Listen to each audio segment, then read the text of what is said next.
It was 2 a.m. in Ouagadougou. The city was asleep, dust hung in the air, heat pressed down on concrete and silence.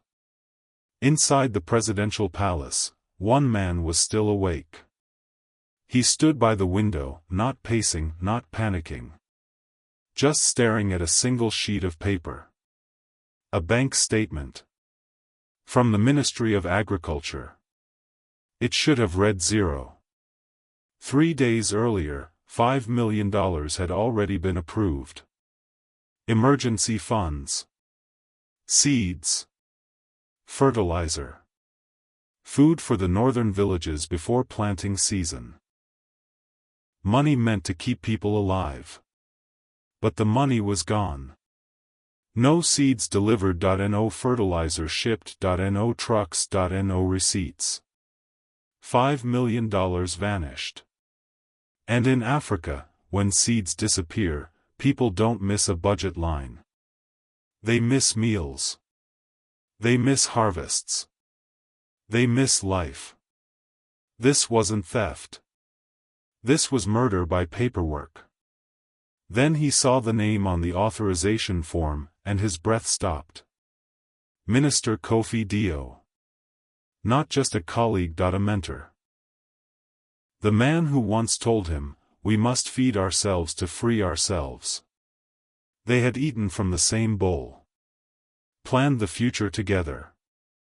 Laughed like family. The idea that this man would steal from starving villages felt impossible. But numbers don't lie. And power doesn't corrupt strangers first. It corrupts the trusted. He opened his secure laptop. Satellite images. The minister had told the press the warehouses were full, ready for distribution. That the people would eat. That the crisis was under control. The images showed something else. Empty buildings, collapsed roofs. No trucks. No workers. Just dust. Silence. And betrayal. He didn't call the minister. If you warn a traitor, you don't get the truth. You get stories. Excuses. Time for evidence to disappear. Instead, he picked up his secure phone. "Captain Sosa," he said calmly. "Where is Minister Dio right now?" There was a pause. Then the answer came. At his private residence. Ouaga 2000 district. Hosting a dinner. A dinner. While villages in the north were boiling leaves just to make soup. The anger didn't explode. It didn't scream. It settled. Cold, sharp, focused. He hung up the phone. And in that moment, standing alone in the palace at 2 a.m, he made a decision that would change the country. He didn't call the police. In a country where corruption runs deep, you never know who is drinking from the same poisoned well. Instead, he walked to his closet. He took off his formal jacket. Put on his military fatigues. The red beret followed. Then the sidearm at his waist. Tonight, he wasn't going as a politician. He was going as a soldier. He stepped into the hallway. The marble floors echoed under his boots. Guards snapped to attention, surprised to see him moving at this hour. "Prepare one vehicle," he said. "Unmarked. No sirens. No lights." The driver hesitated. "Sir, just one vehicle? That's dangerous." "The only danger tonight," he replied, "is for those who think they can steal from the people." They slipped out of the palace gates like a shadow. The streets of Ouagadougou were dark. Quiet. They passed beggars asleep on cardboard. Past women setting up market stalls before sunrise, counting coins with tired hands. He watched through the tinted glass, saying nothing. These were the people the money was stolen from. As the SUV moved toward the rich district, his phone buzzed. A message. One image. Taken from a hidden camera inside the minister's compound. The photo showed Minister Dio laughing, holding a glass of expensive champagne. His hand was clasped with another man's, a man the president recognized immediately. A foreign contractor. A mining executive whose company had been expelled from the country just weeks earlier for tax evasion. His jaw tightened. This wasn't just corruption. This was collaboration. Selling the future for a glass of champagne. The car turned onto smooth, paved roads. High walls appeared. Electric fences. Security cameras. Mansions built behind gates taller than hope. Slow down, he told the driver. They stopped 50 meters from a massive iron gate, hidden in the shadow of a large tree. Music thumped from inside the compound.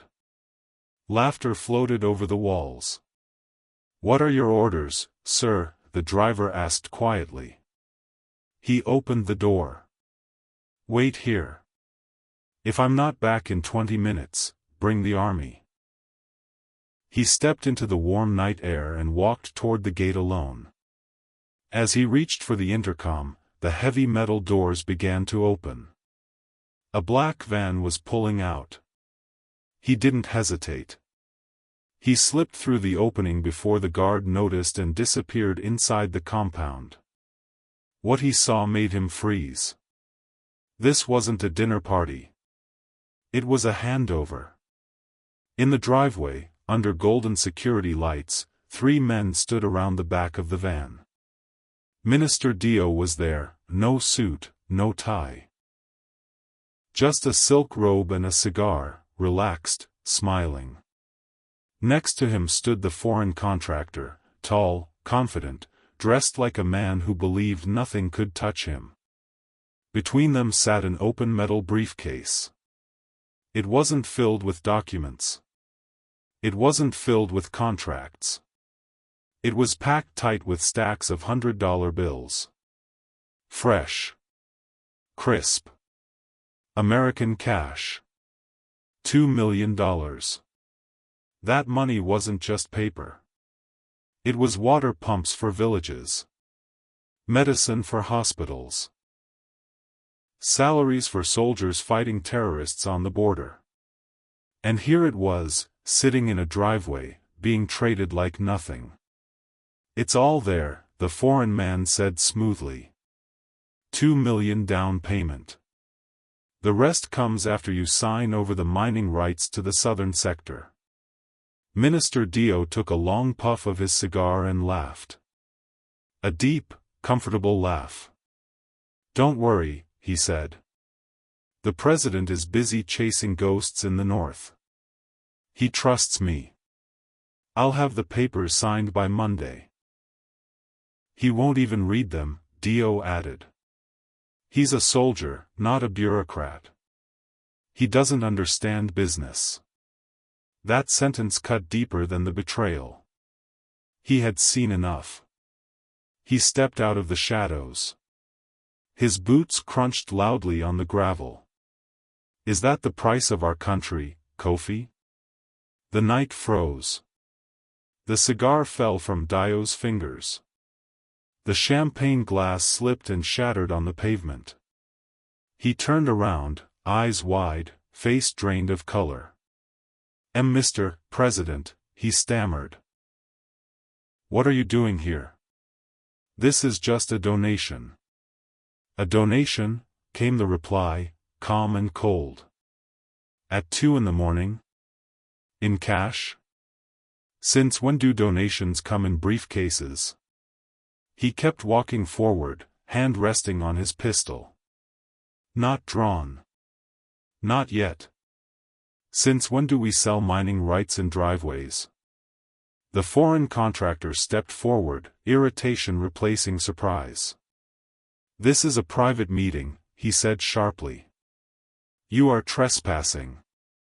He was ignored. You told me the warehouses were full, the president said, locking eyes with Dio.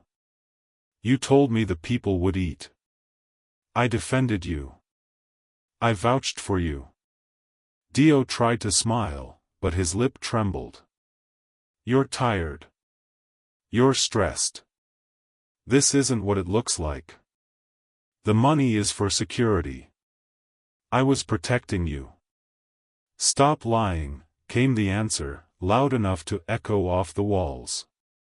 You sold the people's land. Step away from the money. You are under arrest for high treason. For a moment, there was silence. Then the shadows moved. 4 men stepped forward from the darkness. Big. Quiet. Professional. They weren't police. They weren't soldiers. They were mercenaries. And they were holding assault rifles. The balance shifted. Minister Dio straightened. A spark of confidence returned to his eyes. You shouldn't have come alone, he said. The foreign contractor snapped his fingers. Fix this. No witnesses. The rifles rose. Pointed straight at the president's chest. 1 man. 4 guns. The driveway became a killing ground. But he didn't raise his hands. He didn't beg. He stood still, eyes locked on the nearest mercenary. Think carefully, he said calmly. Pull that trigger, and every soldier in this country will hunt you until there is nowhere left to hide. The mercenary hesitated. His finger twitched. That hesitation was everything. That hesitation was all he needed. He didn't reach for his gun. He kicked the metal briefcase. The cash flew into the shins of the nearest mercenary. The man cursed, stumbling back. In the same instant, gunfire exploded. He dove behind the marble fountain as bullets tore through the night. Stone chipped. Water sprayed. The sound was deafening. He drew his pistol, but he was pinned down. 4 rifles. 1 handgun. The math was brutal. Flank him, the foreign contractor shouted. Finish it. He checked his magazine. 12 rounds. 4 enemies. He prepared to stand, knowing he wouldn't walk away from this. Then the night roared. An engine screamed like a jet. The black SUV smashed through the iron gate, metal shrieking against metal.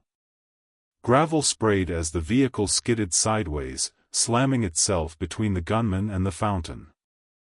The passenger window dropped. The driver, young, tense, fearless, opened fire with a submachine gun. Chaos erupted. The mercenaries scattered, diving for cover. They were used to intimidating civilians, not fighting soldiers who had already accepted death. Get in, sir, the driver yelled. But he didn't get in. Using the SUV as cover, he moved forward. 2 shots rang out.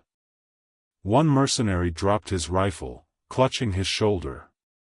The others hesitated, looked at each other, then at the foreign contractor. They made a calculation. And ran. They jumped into the black van and disappeared into the night, leaving the contractor standing alone. But he wasn't looking at the contractor. He was looking for Dio. During the chaos, the Minister of Agriculture had grabbed handfuls of cash and run toward the back of the mansion. Secure the foreigner, he ordered.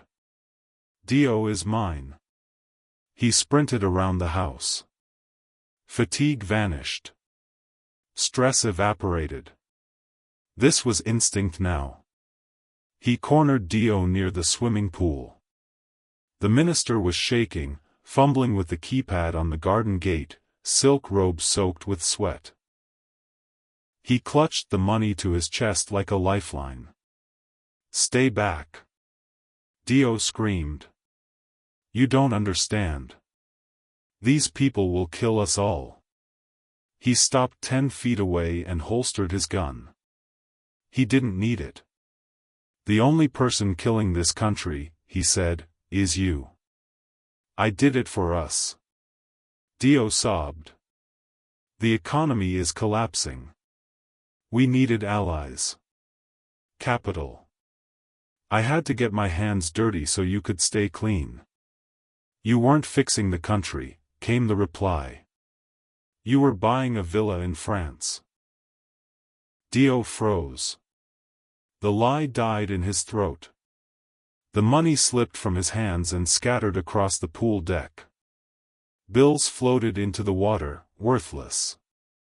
"Let me go," Dio whispered. "For old time's sake. I'll disappear. No one has to know." He looked at the man who had once been family. There was sadness. Then clarity. "The people already know," he said quietly. "And tonight, they get justice." He grabbed Dio by the collar and dragged him back toward the driveway. Sirens were wailing now. The city was waking up. As they reached the front, Dio began to laugh. Low. Broken.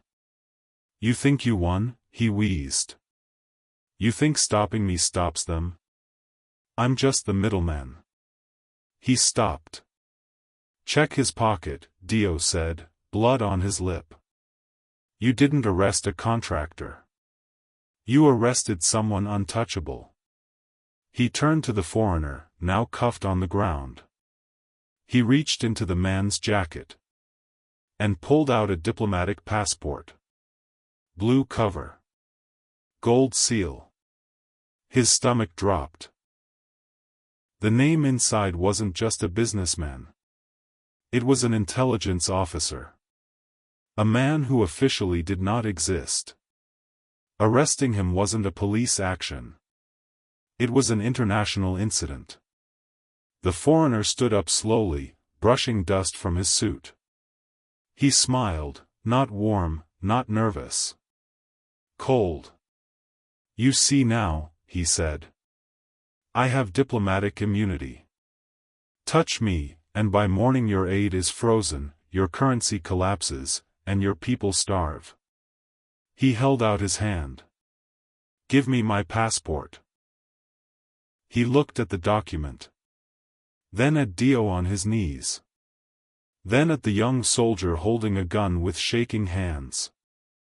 If he let them go, corruption continued. If he arrested them, the consequences would be global. He closed the passport. "Immunity protects diplomats," he said. "Not thieves." The smile vanished. "Cuff him." They drove back toward the city in silence. The sky was turning purple. Dawn was coming. And with it, something far worse. At headquarters, the foreigner laughed during questioning. "You think this was about mining?" he asked. "No. We were buying insurance." "Against what?" "Against you." The realization hit like ice. "A coup." "Smart," the man said. "But late. The wheels are already turning." He ran. Too late. The tank division wasn't answering. Then the emergency phone rang. "Tanks are at the palace," came the voice.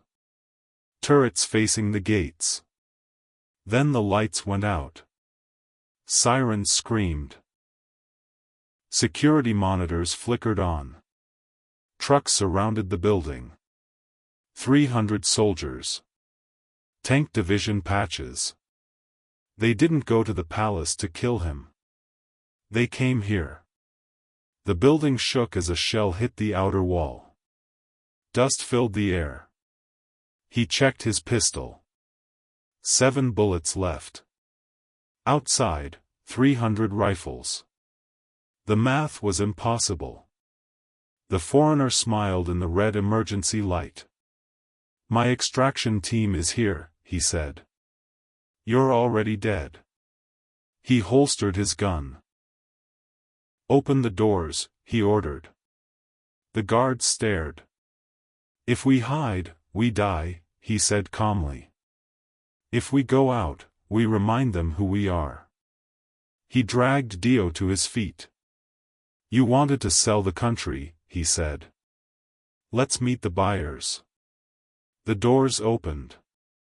Spotlights blinded the night. Tanks. Soldiers. A general with a megaphone.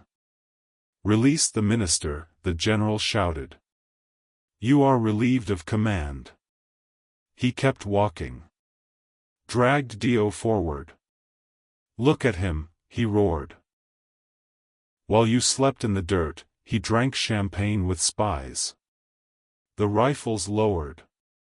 Just a little. The general panicked. Shoot him, he screamed. No one moved. A single gunshot cracked the air. The general fell. Silence. A tank commander stepped forward, fist raised. The chant began. And the coup collapsed. But as dust settled, a helicopter appeared. Low. Fast. Gunfire forced everyone down. The foreigner broke free and jumped aboard. As it lifted, he pointed down. A promise. Not a defeat. The helicopter vanished. He stood in the dust as the sun rose. The immediate danger was over. But the real war had just begun. Because later that morning, he found a list. And the first name on it was closer than anyone imagined. Morning light filled the office. The city outside looked normal again. Traffic returned. Radios played. Markets reopened. To anyone watching from a distance, the crisis was over. Inside the palace, it had just begun. He sat alone at his desk, uniform still dusty, red beret placed beside a stack of documents. The night hadn't left his body yet. His hands were steady, but something heavier sat in his chest. On the desk lay a single sheet of paper he had pulled from Dio's pocket after the arrest. Not money. Not contracts. A list. Names. Ranks. Monthly figures. Payments. Bribes. A payroll. He read it once. Then again. Each name landed harder than the last. Generals. Judges. Senior officials. Men who saluted him every morning. Men who swore loyalty with straight faces. Then he reached the top of the list. And his breath caught. It wasn't a general. It wasn't a minister. It was his chief of staff. The man who guarded his door, the man who filtered his intelligence, the man standing just outside the office right now. The betrayal wasn't somewhere in the system. It was in the room. He pressed the intercom. "Colonel," he said calmly, "come in." The door opened. The colonel stepped inside, tired but composed, saluting out of habit. "Mr. President," he said. "The city is secure. The people are celebrating." No smile came in return. Instead, the paper slid across the desk. "They're celebrating because they think the rot is gone," he said quietly. "Is it?" The colonel's eyes dropped to the page. Color drained from his face. He didn't reach for his weapon. He didn't deny it. His shoulders collapsed. "They threatened my family," he whispered. "They told me they knew where my children went to school. Silence filled the room. And because you were afraid, came the answer, cold and steady, you let millions of other children starve. That wasn't anger. That was judgment. Guards entered. Handcuffs clicked. The colonel was led away without resistance. No shouting. No drama. Just the sound of a door closing on a friendship. Over the next 48 hours, the country didn't sleep. Arrests came fast. Quiet. Precise. 12 senior officers detained. 4 judges removed from their homes before sunrise, accounts frozen, documents seized. A network built over years collapsed in days. And this time, justice wasn't hidden behind closed doors. A public tribunal was announced. In the National Stadium. Broadcast live on radio to every village. People filled the stands. Not cheering. Watching. They wanted to see if this was real. Former Minister Dio stood in the dock, smaller now, stripped of silk and arrogance. He confessed. To the stolen funds. To the foreign deal. To the attempted coup. He begged. The verdict came quickly. Guilty of high treason. The sentence wasn't death. It was worse. 20 years of hard labor in the northern agricultural fields. The same land he tried to sell, the same soil he tried to starve. The crowd didn't erupt in rage. They exhaled. For the first time, the big fish hadn't slipped away. Within days, the recovered money moved north under military escort. Trucks loaded with grain and fertilizer rolled through villages that hadn't seen hope in months. In Kaya, people ran into the road. Women cried. An old woman hugged a sack of grain and kissed it like a child. He watched from a distance. That moment was worth everything. Later that evening, on the road back to the capital, he stopped at a small roadside shack. No convoy. No announcement. Just a man in uniform ordering a bowl of rice. At the next table, 2 farmers talked quietly. Did you hear? One said. The minister is working in the fields now. The other laughed. I never thought I'd see that. I thought they were all the same. A pause. This one is different, the first said softly. He cut off his own right hand to save the body. He ate in silence. Left more money than the meal cost. And walked back into the night. The stars were bright over Burkina Faso. The foreign spy was gone. The helicopter had escaped. Somewhere far away, plans were already being rewritten. But something had shifted. A line had been drawn. The corrupt had learned something they hadn't believed before. That justice could be personal, that loyalty mattered, that power was no longer for sale. As the convoy moved through the darkness, headlights cutting a path through dust and silence, he didn't look back. He looked forward. Because the revolution was not an explosion. It was a decision. And once made, there was no turning back. Weeks later, the story had already changed form. It was no longer just a headline. No longer a rumor whispered in barracks or markets. It became a reference point. Soldiers told it to new recruits at night, not as propaganda, but as a warning. Civil servants repeated it in low voices, reminding each other that signatures had consequences now. Villagers told it like a parable, proof that power could still listen. The minister's betrayal became a legend. Not because of the money, not because of the gunfire. But because, for once, the leader had looked inward before pointing outward. He had arrested his own. An